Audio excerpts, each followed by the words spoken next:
कल की हार के बाद आकिब जावेद ने प्रेस कॉन्फ्रेंस में क्या बातें करी, कुछ सही बातें भी थी लेकिन कुछ बातों पे सवाल या निशान भी आता है। थोड़ा सा डिस्कस करते हैं कि भाईजान क्या बातें थी। सबसे पहली बात, आकिब जावेद से एक रिपोर्टर सवाल करते हैं कि आपके जो अबरार अहमद हैं वो कल एक्सपोज हो गए regardless of Abrar Ahmed being your specialist spin bowler. उसको तो आप अपना मिस्ट्री स्पिनर बोलते हैं, गेम चेंजर बोलते हैं, मतलब अबरार के बहुत ज़्यादा तारीफ़ें करते हैं। फिर आकिब जावेद ये कहते हैं कि हर मैच में हर बंदा परफॉर्म नहीं कर सकता। कल न्यूजीलैंड के बैटर्स ने स्वीप और रिवर्स स्वीप्स बहुत अच्छा एग्जीक्यूट करे, दैट्स वाई अबरार अहमद की जरा सी बॉलिंग इतनी खास नहीं हो सकती। और कहते हैं कि अबरार की ओडीआईज और टी20 में जो स्टैट्स हैं वो बेहतर हैं, काबिल बेहतर हैं, और इसलिए वजह उनको as a specialist fast bowler select किया गया। थोड़े से अबरार के स्टैट्स में नजर डालते हैं। 7 इन्होंने मैचेस खेले हैं, कोई 13 विकेटें हैं, 25 का एवरेज है और इकॉनमी 4.98, मतलब इकॉनमी अप्रॉक्सीमेटली 5 है। अच्छा, एवरेज 25 का ये मतलब हुआ कि on an average her 25 run के बाद एक विकेट अबरार अहमद ने ली है। तो उनके अगर स्टैट्स के बारे में देखा जाए तो यार स्टैट्स बस ओके हैं। मतलब as a Pakistani spinner, Pakistan में ऑब्वियसली आपके पास कोई इतना अच्छा स्पिनर पिछले 10-20 सालों में नहीं आया एक्सेप्ट सईद अजमल। मतलब ऑब्वियसली बहुत सारे नाम है जिनको मैं स्किप कर गया, बट मतलब कोई ऐसा स्पिनर नहीं आया आपके पिछले 5 साल के टेन्योर के अंदर। तो अबरार अहमद के उस सेंस में सही स्टैट्स हैं। और टी20 में भाईजान 7 मैचेस हैं, 9 विकेट्स हैं, 17 का एवरेज है, 7.15 का इकॉनमी है। टी20 के स्टैट्स अच्छे नहीं है, लेकिन ओडीआई के जैसे आकिब जावेद ने बात करी कंसिडरेबली अच्छे स्टैट्स हैं आपके अबरार अहमद के। और वही बात यार, हर मैच में हर किसी का दिन नहीं होता, तो सही है भाई, अबरार अहमद की तो बैटिंग करेंगे इंशाल्लाह, अगले मैच में कमबैक आएगा। उसके बाद में सवाल हुआ कि क्या आप लोग एक टॉप ऑर्डर स्पेशलिस्ट को मिस कर रहे हैं, और इसमें क्लियरली इमाम और अब्दुल्ला शफीक की बात हुई। और मैं देखूँ पाकिस्तान में यही ट्रेंड चला हुआ है आज के इमाम को वापसी लाओ टीम में, अब्दुल्ला शफीक को वापसी लाओ टीम में। हमें एक स्पेशलिस्ट ओपनर चाहिए, चूँकि हमारे ओपनर फेल हो रहे हैं। खासतौर से बाबर की बात हो रही है कि भाई बाबर के आप जगह मत बदलो, उनको आप 1 डाउन ही बुलाओ। लेकिन यार यहाँ पे प्रॉब्लम ये है कि अब्दुल्ला शफीक को हमारी ही आवाम ने, हमने ही बुरा भला कह के उस बेचारे पे प्रेशर अपने कैचेस ड्रॉप करने शुरू कर दिए और हमने उसको बाहर निकाल दिया कि भाई अब्दुल्ला शफीक में वो बात नहीं है। और हमारी सब नजरें साइम पे थी। अब साइम इंजर हो गए तो हम कहते हैं भाई हमारा ओपनर कौन है, क्योंकि अब्दुल्ला शफीक को तो हमने कहा नहीं यार, इस बंदे में वो बात नहीं है, इसको बाहर करो। इमामुल हक को हमने पर्ची करके दफा कर दिया। हालांकि अगर आप मुझसे पूछें यार, इमामुल हक मेरा कसम खुदा की मैं बताऊं बड़ा फेवरेट प्लेयर है, उसको बाहर रखने का मतलब सिर्फ और सिर्फ ये था PARCHI पर्ची।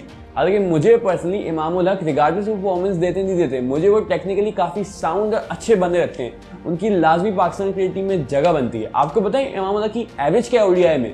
इमामुल हक की 48 की एवरेज है ओडीआई में, और फास्टेस्ट टू 6000 रन में टॉप 5 है इमामुल हक का नाम आता। तो प्रॉब्लम यह है कि मुश्किल में आपको अपने सही प्लेयर्स याद आते हैं, और इमामुल हक को हम ही लोगों ने पर्ची के बाहर निकलवाया। अब उनकी जरूरत है, तो जनरली हमें पता है वो बंदा स्किल्ड है, उसको टीम में वापसी लाओ। उसका रीजन आकिब जावेद दे देते हैं यार कि बाबर आजम ने आपके जो टेस्ट मैचेस हैं उसमें एक तो फर्स्ट ऑफ ऑल ओपनिंग करी है। सेकंड बात ये कि जो आपकी आउटसाइड कंडीशंस होती हैं उसमें शुरू के 10 ओवरों में बॉल अच्छा खासा स्विंग होता है और हिलता है बॉल ना पिच के ऊपर ज़्यादा। लेकिन हमारी इतनी डेड पिचेस हैं, फ्लैट पिचेस हैं कि यहाँ पे शुरुआत में बैटर्स को मुश्किल नहीं होती। तो जो बैटर आपके 1 डाउन में जो कंडीशंस मिलेंगी, उसी बैटर को टॉप ऑर्डर में भी, ओपनिंग में भी वही सेम कंडीशंस मिल जाएंगी जो उसको मिला करती थी 1 डाउन आने पर। और बाबर आजम पे एक इनिंग ड्यू है, वो लाजमी पूरी टूर्नामेंट में एक इंपॉर्टेंट गेम में पाकिस्तान को वो ड्यू इनिंग्स निकाल के देगा। और ये भी कहते हैं यार आपके जो मैचेस है उसमें सारा जो रन्स करने ना, मतलब जो गेम का टेम्पो बनाना है वो ओपनर से बनाना है। दैट्स व्हाई बाबर आजम और फखर जमान पे रिलाई कर रहे हैं, और कहते हैं जिस दिन ओपनिंग में बड़ी पार्टनरशिप लग गई उस दिन वो गेम आपके हाथ में। और जो आपकी पिचेस गद्दाफी स्टेडियम हो गया, नेशनल स्टेडियम हो गया, ये पिचेस 300-350 रन की पिचेस हैं। तो आपके ओपनर्स को अप्रॉक्सीमेटली 8 या 6, ये मेरा ओपिनियन आगे बीच में 8 से 7 के दरमियान का रन रेट लाजमी चाहिए होगा, तभी पाकिस्तान की टीम कुछ कर सकेगी। बट अनफॉर्चुनेटली बाबर आजम मेरा नहीं ख्याल के हिटिंग एबिलिटी रखते हैं, मतलब फखर जमान लाजमी रखते हैं। उसके बाद बाबर आजम से भी उम्मीद है कि भाई हिटिंग करें, बट अनफॉर्चुनेटली उनकी वो गेम नहीं, उनकी गेम ही एंकरिंग की है। तो उनका जो रोल था 1 डाउन पे, आई रियली थिंक उनको वही रोल वापसी मिल जाना चाहिए। ओपनिंग आप किसी और से कवाएं जो हिटिंग करें मे भी बेहतर कर लेगा। उसके बाद एक क्वेरी आती है कि आप 2 स्पेशलिस्ट स्पिनर्स पे इन पिचेस पे क्यों नहीं खेल रहे।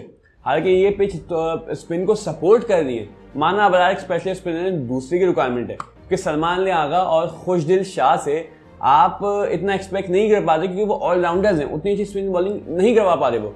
उसके जवाब में वो कहते हैं कि अगर हम 2 स्पिनर के साथ खेलेंगे तो हमें 2 पेसर के साथ खेलना पड़ेगा।